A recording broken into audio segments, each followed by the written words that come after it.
Sa bawat anino, may kasong nakatago. Bawat bakas, bawat ebidensya may tinig na pilit tinatago ng dilim. Dito sundan natin ang mga anino ng krimen at ilantad ang mga kaso matagal nang nakakubli sa dilim. Kung gusto mong masundan ang mga ganitong kwento, huwag kalimutan i-like, mag-subscribe at i-click ang notification bell para hindi ka mahuli sa susunod naming kaso. Hindi mo ba naisip na binigyan namin ng sapat na atensyon ang paghahanap kay Dylan kahapon? Ito si Dr. Phil. Kinakausap niya ang ama ng nawawalang bata, galit, dahil hindi niya nagustuhan kung paano tinalakay ang kaso ng anak niya sa show. Seryoso ka ba? Sabi ni Dr. Phil. Naglaan ako ng 2 oras sa national TV para hanapin ang anak mo. Tapos ikaw, ni isang simpleng tulong ayaw mong gawin. Sa loob ng 3 buwan, tumanggi si Mark Redwine na makipagtulungan sa paghahanap kay Dylan. Nandito ako para mahanap ang anak mo, patuloy ni Dr. Phil. At sa totoo lang, wala akong pake kung gusto ba ako ang show ko. Ang mahalaga, mahanap natin ang batang yan. At kung may alam ka tungkol sa kinaroroonan niya, sabihin mo. 24 oras bago nito, in-interview ni Dr. Phil ang ina ni Dylan, si Elaine, at ang kuya niyang si Corey. Kahit sila, kumbinsidong may itinatago si Mark. Wala siyang makitang kahit ano, sabi nila. Ikaw ang huling nakakita sa kanya. Tapos bigla na lang siyang nawala. Malaking posibilidad na may kinalaman siya rito, sabi pa nila. Galit na sumagot si Mark. Paano ka nakakapagbintang na wala kang pruweba? Ang hindi alam ni Mark, ang video na ito, ang mismong pag-uusap nilang ito, ay gagamitin bilang ebidensya ng FBI pagkalipas ng 10 taon. Ito ang hindi ko maintindihan, sabi ni Dr. Phil. Alam mo ba kung ilang ama na may nawawalang anak ang tumanggi sa polygraph test? Alam mo ba kung ilan? Wala. Ikaw lang. Mark, ikaw lang. Pebrero 26 ng 2013, magkasama sina Elaine at Mark sa set ng The Dr. Phil Show. 3 buwan nang nawawala si Dylan at mula nang mangyaring iyon, hindi na sila nag-usap. Ayon kay Elaine, walang sinasabi si Mark na tugma sa totoong pangyayari. Para sa kanya, puro kahina-hinala ang paliwanag ng dating asawa. Kwento ni Mark, noong Nobyembre 11, umalis daw siya ng maaga at bumalik bandang 11:00 ng umaga. Pagpasok niya, nakabukas ang TV sa Nickelodeon at wala na raw ang backpack at fishing pole ni Dylan. Pero agad itong kinontra ni Elaine. Backpack at fishing pole daw? Hindi naman mahilig mag-ista si Dylan. At Nickelodeon, hindi niya pinapanood yun. MTV ang pinapanood niya. Hindi niya kilala ang sarili niyang anak para makagawa ng matinong kwento. 3 buwan nang nawawala ang anak nila. Pero ang magulang ni minsan hindi nag-usap. Dr. Phil, may gusto akong sabihin, singit ni Mark. Sinabi niyang may hinala rin siya kay Elaine, pero wala siyang ebidensya. Ganun pa man, nagpatuloy siya at sinabing posibleng si Elaine daw ang nasa likod ng isang malaking plano para kunin si Dylan. Totoo ba? Iniisip mo na siya ang isang teenager ang kumuha sa anak mo? Tanong ni Dr. Phil. Tinuturuan ako bilang forensic psychologist, kaya gusto kong malaman, mas gusto mo bang makipagtalo sa kanya o gusto mo bang mahanap ang anak mo? Dahil simula nang nandito ka, ni isang salita tungkol sa anak mo wala. Hindi lang si Dr. Phil ang nakakaramdam na may mali. Sa likod ng kamera si Corey, ang kuya ni Dylan at siyang nangunguna sa paghahanap ay nag-iimbestiga na rin sa sarili niyang paraan. 19 na taong gulang lang siya pero determinado. Maliit kong kapatid yan, sabi niya.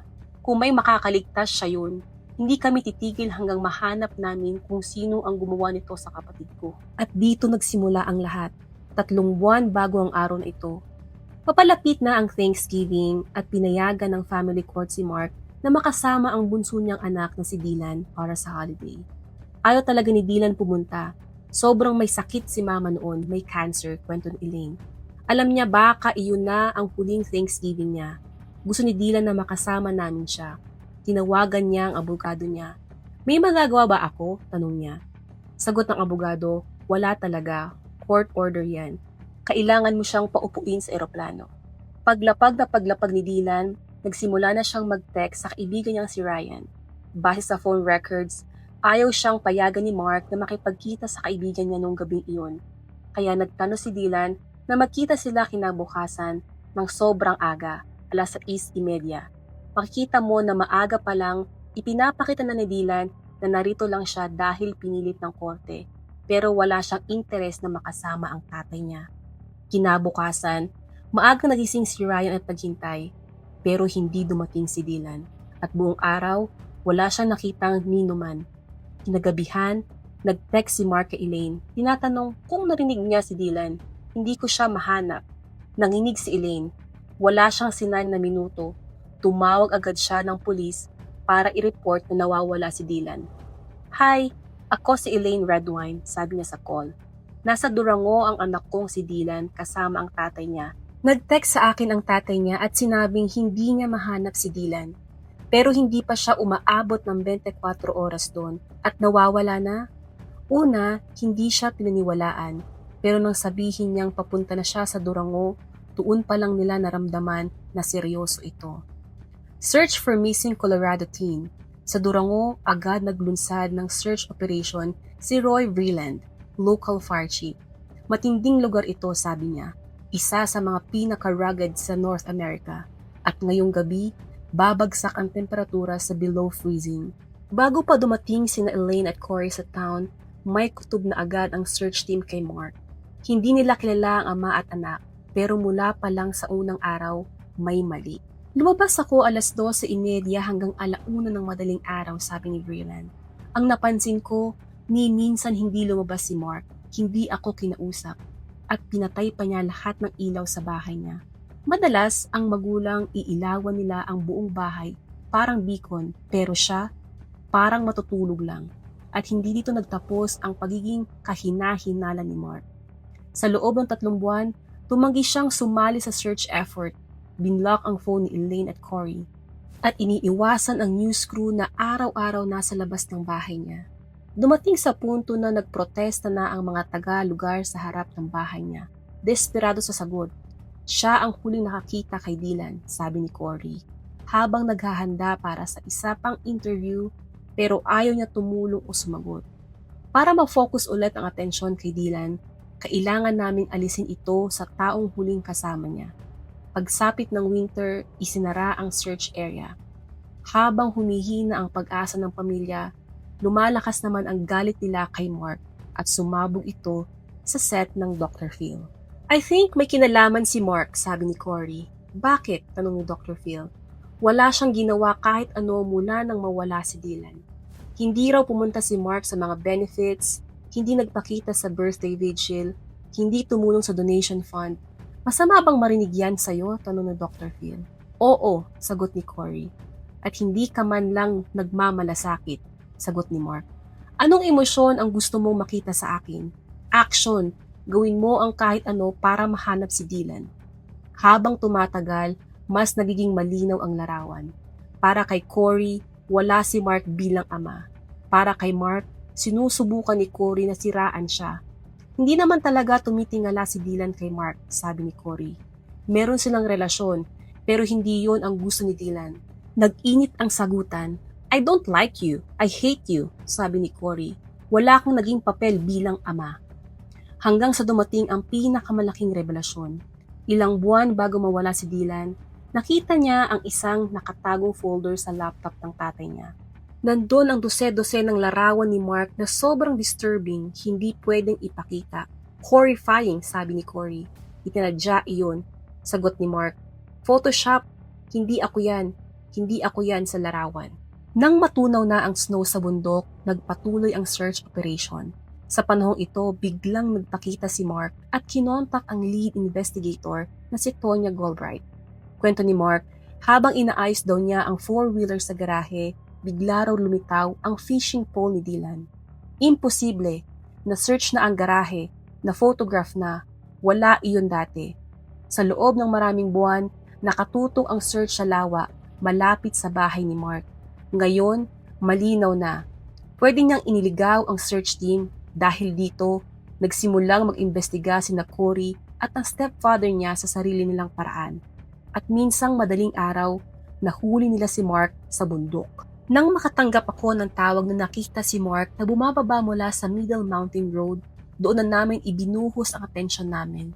At pagdilat ng bundok sa publiko, doon nagsimula ang malaking search. Sa puntong ito, 7 buwan nang nawawala si Dylan, pero sina Elaine at Cory ayaw sumuko. Tingin mo buhay pa siya? Tanong ng isang ina. Dapat umasa ako, sagot ni Elaine. Halos pabulong. Nanay niya ako. Hindi ko kayang isipin na wala na siya. Wala namang dahilan para isipin na hindi siya buhay. Hanggat may pag-asa, hahawakan ko yun. We need you home, Dylan, dagdag niya. Halos nagmamakaawa. Babalik ka, hahanapin ka namin kahit anong mangyari. Si Cory naman, pilit na nagpapakatatag. Kasi kung siya bibigay ang lahat. Pero kahit gaano ka kalakas, ang kapit nila sa pag-asa, sa likod ng isip ni Elaine, may kutob na hindi magtatapos ng maayos. At sa kasamaang palad, tama ang kutob niya. Wala pang 1 linggo mula nang simulan ang paghahanap sa bundok, tumawag ang search team, dala ang pinakamasamang balita. Natapos na ang paghahanap sa nawawalang binatilyong taga Colorado na si Dylan Redwine. Hindi ito ang ending na inaasam ng kahit sino. Puro lungkot at tanong, sabi ni Elaine. Paano mo to nagawa sa kanya?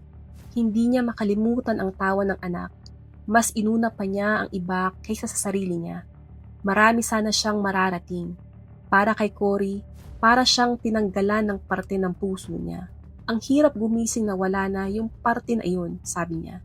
Pero kahit masakit ang katotohanan, at least, sabi nila, natagpuan namin siya. Sa Middle Mountain Road, nakita isang shirt, isang medyas, isang sapatos, at 4 na buto sa binti. Hindi kalayuan sa lugar kung saan nakita si Mark 1 linggo bago iyon. Wala pa ring matibay na ebidensya laban kay Mark, pero lalo pang lumakas, hinala ng pulis. Tumawag yung mga investigador kay Mark Redwine. This is Investigator Tanya Galbraith. This is a phone call to Mark Redwine. Mark speaking. Hi Mark, it's Tanya. Hi, kamusta ka? Sagot ni Mark, lasing ang tono.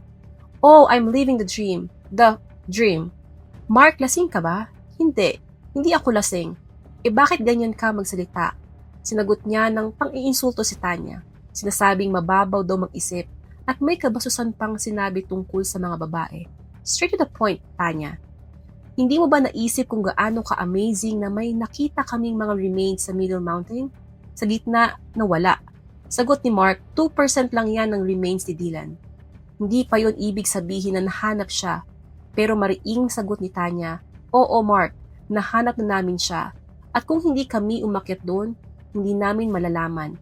Alam na nila ang totoo at alam nilang may nangyaring hindi tama. Determinado si Tanya na mahanap ang buong katotohanan tungkol kay Mark. Kaya nireview niya muli ang Dr. Phil episode nila Mark, Cory at Elaine. Una, hinahanap lang niya ang posibleng motibo pero mas marami siyang natuklasan. Sa interview, tinanong si Mark kung nag-polygraph siya. Oo, sagot niya. Pero hindi malinaw ang sagot niya tungkol sa resulta. Failed daw. Tapos sinabi nilang inconclusive. Alam na ni Tanya na bumagsak si Mark sa unang polygraph. Pero hindi iyon pwedeng gawing ebidensya sa korte. Para lang yon sa initial suspicion. Pero lumabas pa ang isang pang-impormasyon.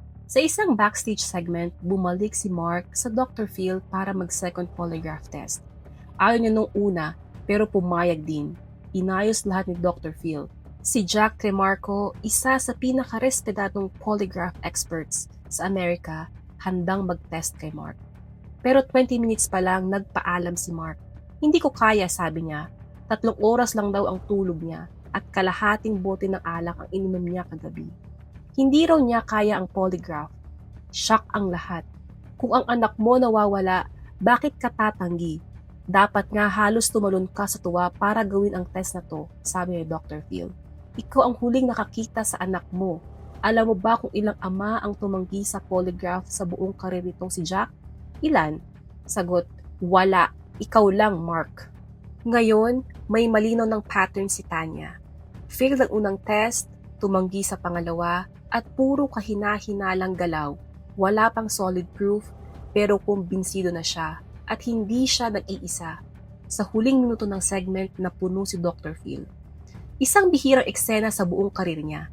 Naglaan ako ng 2 oras sa national TV para hanapin ang anak mo, sigaw niya. Tapos ikaw, wala kang kahit ginagawa para tumulong. Ni isa.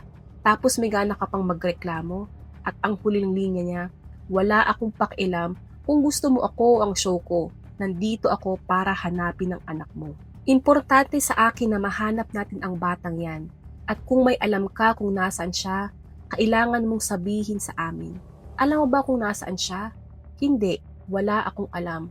Kung talagang wala kang kasalanan, kami ang pinakakakampi mo. Pero hirap talaga ako sa buong sitwasyong to. Sa loob ng 2 taon, ginamit niya lahat ng resources ng opisina niya para hanapin ang mga clue na kailangan niya para makasampa ng kaso laban kay Mark. Pero nang matagpuan ang mga buto, nakuha pa niya ang waran para dalhin ang CSI sa bahay nito. Lahat ng ito biglang naputol nang may hiker na nakakita ng bungo ng isang teenager sa Middle Mountain. May malinaw na palatandaan ng matinding pag-atake. Pag nakita ko yung bungo, ramdam ko na agad si Dylan yun, walang duda.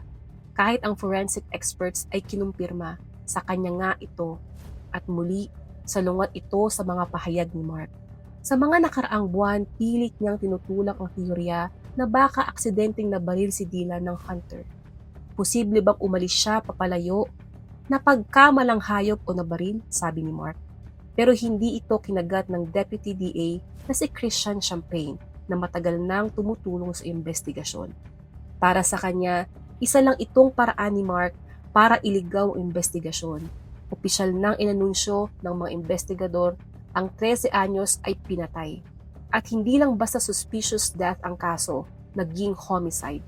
At sa unang pagkakataon, si Mark ay opisyal ng person of interest. Ayon kay Elaine, akala ko noon ito na, aabante na kami, pero muli silang naipit. Noong 2017, nagbago ang lahat sa La Plata County. Nahalal si Champagne bilang bagong district attorney. Isang taong naniniwala pa rin na malulutas ang kaso.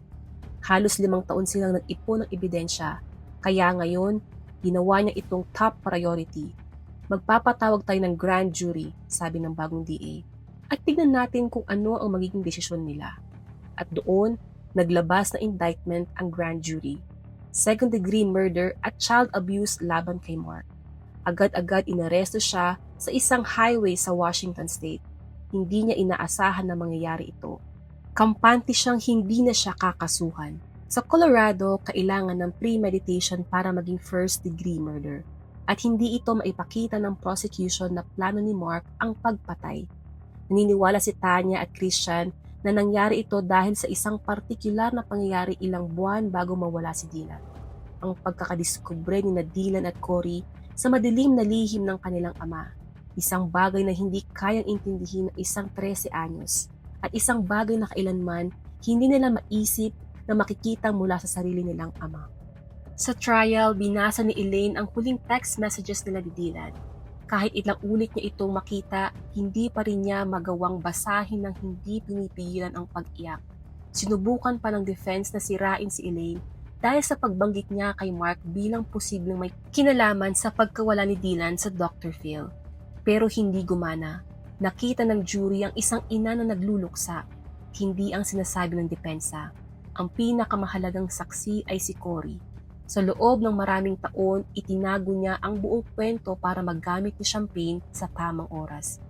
Mahalin ko pa rin siya, pero hindi ko ginugusto nandito ako, sabi ni Cory.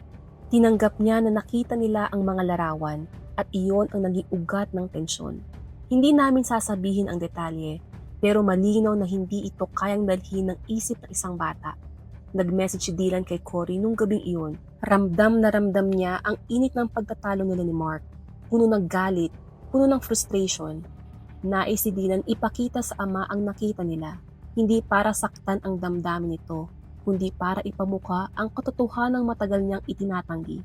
Sinubukan ng defense na pigilan si Cory sa pagsasalita.